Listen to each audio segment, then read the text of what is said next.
So, what are static testing techniques? Let's find out.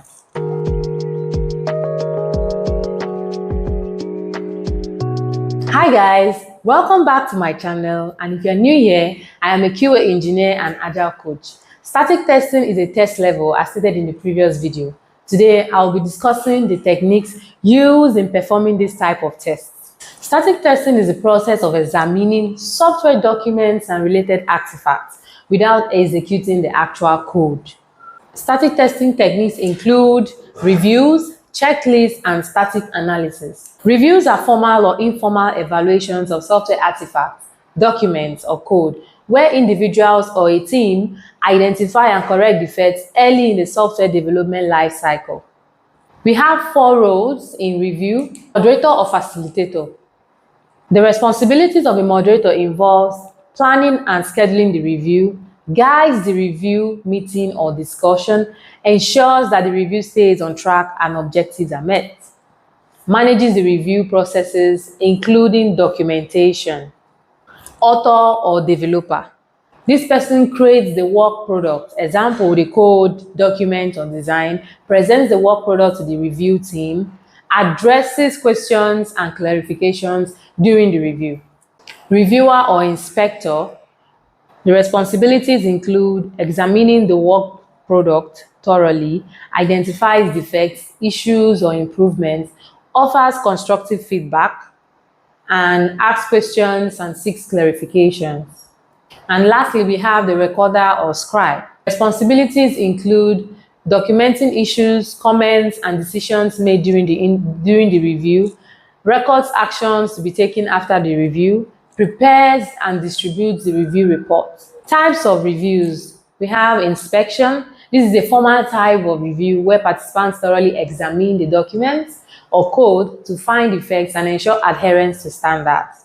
Walkthrough is a less formal type of review where the author guides the participants through the document or code, explaining its contents. Participants may ask questions and provide feedback during this review.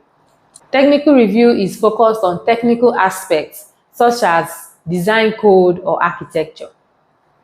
Another static testing technique is checklist. A checklist is a comprehensive list of items to be reviewed and verified during static testing activities, such as code reviews or document reviews. The checklist serves as a guide to reviewers to ensure that all relevant aspects of the product work are considered. For example, a code review checklist. The code structure. In the code structure, we check for the following. Does the code follow a consistent and readable structure? Are naming conventions consistent and descriptive? Another thing to check for a code review is comments and documentation. Are comments used when necessary to explain complex logic? Is the code adequately documented, including function headers and purpose? Exception handling. Are exceptions handled appropriately? Is there a mechanism to log and trace exceptions? Cross-browser compatibility. For web-based applications, is the code compatible with major browsers? These are things we need to check when considering code review.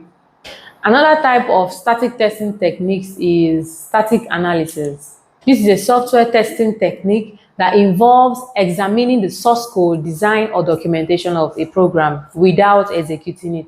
The primary objective of static analysis is to catch defects early in the development process, which helps to improve software quality and reduce the cost of fixing issues in the life cycle later on. Types include code analysis. This examines the source code for syntax errors, coding standards, violations, and potential defects. Design analysis involves reviewing architectural and design documents to identify issues related to structure and scalability. And lastly, we have document analysis. This involves inspecting documentation, requirements, specifications for accuracy, completeness, and consistency. If you like this video, then give it a thumbs up, subscribe, and don't forget to leave your valuable feedback in the comments. I'll see you very soon in the next video.